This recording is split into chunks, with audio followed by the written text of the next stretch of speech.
अस्सलाम वालेकुम। एक एहसास है जिससे हम सब वाकिफ़ हैं, डर, परेशानी, बेचैनी। कभी ये हल्का सा होता है और कभी ये हम पर पूरी तरह हावी हो जाता है। ये इंसान होने का एक हिस्सा है ना? लेकिन इससे निपटने का एक तरीका है, एक ऐसी ताकत जो अक्सर हमारी नज़रों से छुपी रहती है। तो आज आइए इसी अनदेखी ताकत को थोड़ा करीब से समझते हैं। चलिए शुरुआत एक सवाल से करते हैं और मैं चाहता हूँ आप एक लम्हे के लिए सोचें। जब आप किसी मुश्किल में होते हैं, जब डर आपको जकड़ लेता है, तो आपका सबसे पहला रिएक्शन क्या होता है? अक्सर हम फौरन इसका हल बाहर की दुनिया में ढूंढने लगते हैं, सही कहा ना? लेकिन जब आपको लगे कि सारे दरवाजे बंद हो गए हैं, तब एक इलाही नुस्खा है जो हमेशा हमेशा काम करता है। एक ऐसा रास्ता जो हमें सीधा सुकून और कामयाबी की तरफ ले जाता है, ख़ास तौर पर उन लम्हों में जब हम सबसे ज़्यादा टूटा हुआ और कमज़ोर महसूस करते हैं। और ये कोई आम सलाह नहीं है, ये एक वादा है। कुरान कहता है, साबित कदम रहो और अल्लाह को कसरत से याद करो, और इसका नतीजा ताकि तुम कामयाब हो जाओ। यहाँ ये नहीं कहा गया कि शायद तुम कामयाब हो जाओगे, नहीं, ये एक गारंटी है, एक यकीनी नतीजा।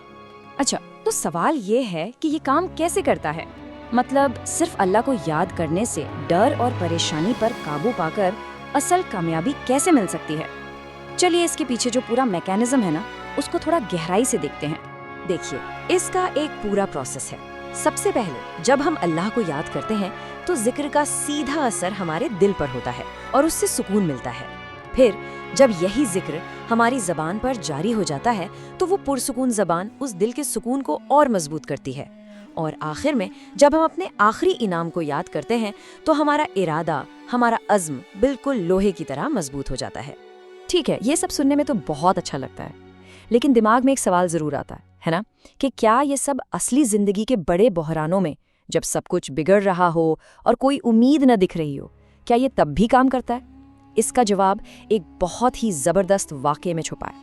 ये वाक़या डॉक्टर हैफा यूनिस ने खुद शेयर किया है, और ये सिर्फ एक कहानी नहीं है, ये इस बात का जिंदा सबूत है कि जिक्र की ताकत कैसे अनदेखे, अनसोचे रास्ते खोल देती है। इमेजिन कीजिए, आप एक 8 घंटे की लंबी फ्लाइट पर हैं।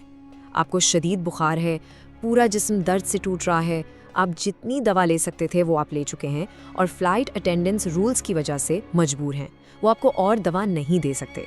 आप पूरी तरह बेबस हैं। उस बेबसी के आलम में जब सारे दुनियावी रास्ते बंद हो चुके थे, उन्होंने वो किया जो आखिरी सहारा था।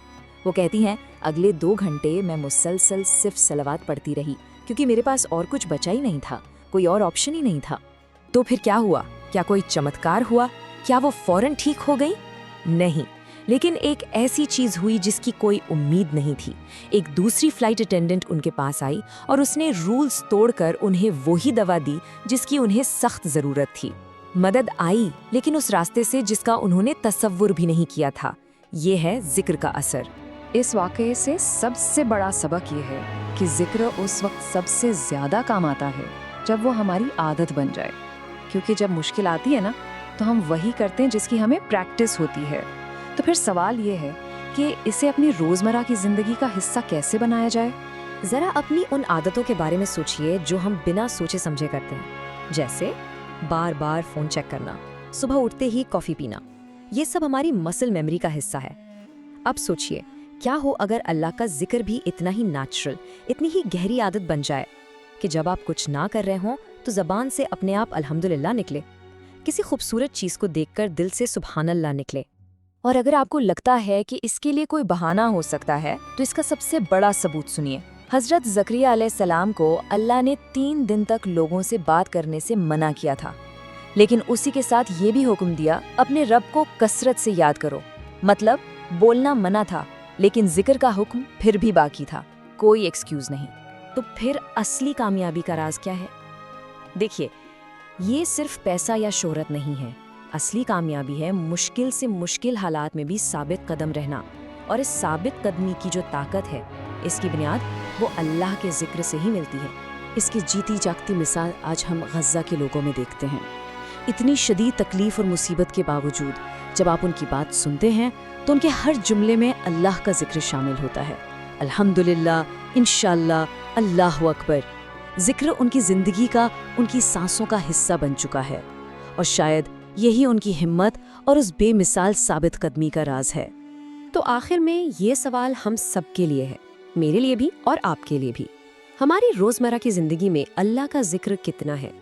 کیا یہ صرف نماز تک محدود ہے، یا یہ ہماری عادت، ہماری سانس اور ہر مشکل میں ہماری پہلی پناہ گاہ بن چکا ہے؟